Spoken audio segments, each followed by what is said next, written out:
Welcome back. It is 6:43 on your Wednesday morning. It is ridiculously cold this week, and for some of us, that puts us on alert for frozen pipes in our home. So this morning, we'll get some advice to make sure that doesn't happen to you, and also learn about what to do if it does. Brian Chmura, along with Aaron Ogden, are here from Cleanup Services in North Lima. Gentlemen, thanks for coming in this morning on this chilly Wednesday morning. Yeah, Appreciate it. Absolutely. Thanks So, for having us. so how often do you guys see this time of year? This is our big season, right? Burst pipes, you have the single digits, getting down to the negatives. So the biggest time of year is the next 2 weeks to the end of February is our big burst pipe season. Yeah, unfortunately for everybody who has that happened to them. So are there things we can do to avoid it? I mean, like, I've heard stories throughout the years of like running your faucet at like a slow drip or opening your cabinets. Does that stuff work? Yeah, well, honestly, making sure that you get the heat to the pipes so that way those pipes don't ever get cold enough to freeze. So insulate the areas that need to be insulated, but make sure you have the temperature up at a spot where it is preventing it from freezing. So we recommend about 50 to 55 degrees or warmer. Okay. Yeah. So is there anything like else that you guys can do? Does that work then to open the cabinet up just to let the air in, I guess? Yeah, so opening the cabinets gets that air flowing through to the pipes. As Aaron said, keep that 55 degrees, but make sure it's in the pipe area, not like in the basement. So if your thermostat says 55, doesn't always mean your basement says 55, right? So make sure that's heated.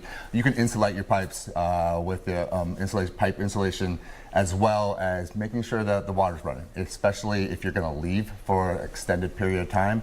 Water freezes staying still a lot easier than it is if it's flowing through the pipes, at least even a little bit as a drip. So if then on the flip side, if something does happen and maybe you're not expecting it, and well, nobody ever expects it, you're not expecting the pipes to burst. If it does happen, what do you do? Yeah, well, give us a call. We can definitely come out, take a look at the situation, see what needs to be done. We may have to remove some drywall, some ceiling, maybe even remove those cabinets to get to the area, so that way we can dry out the area, clean the area, but then the plumbing can be fixed and replaced, and then get everything restored back to normal and get kind of up and moving. But it is a little bit of a process. It's not something that just happens overnight. Drying can typically take about 3 to 5 days to make sure that everything is where it needs to be at the proper moisture content level, which is below 16. And we want to prevent mold from coming into your home. We want to make sure that that doesn't happen.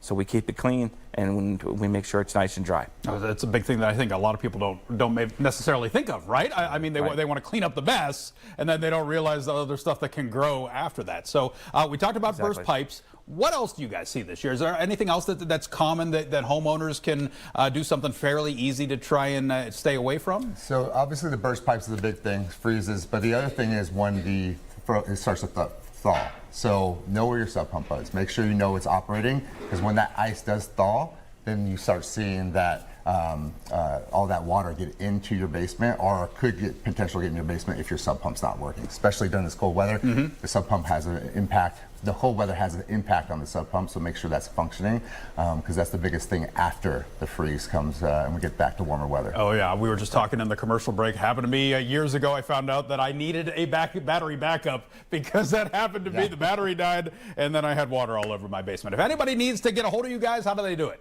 Aaron? Just give us a call at 1-800-317-2519. All right. We'll be there to help out. There you go. Give them a buzz. Hopefully you don't need their services, but if you do, it's nice to know that they're just down the road in North Lima to help you out. Guys, thanks for coming in this morning. We appreciate it. Hopefully you don't stay too busy this time of year, because those are some cold battles. Well, coming up next, if you dream about competing on American Ninja Warrior, Nicole is showing us how you can give it a try close to home at Ninja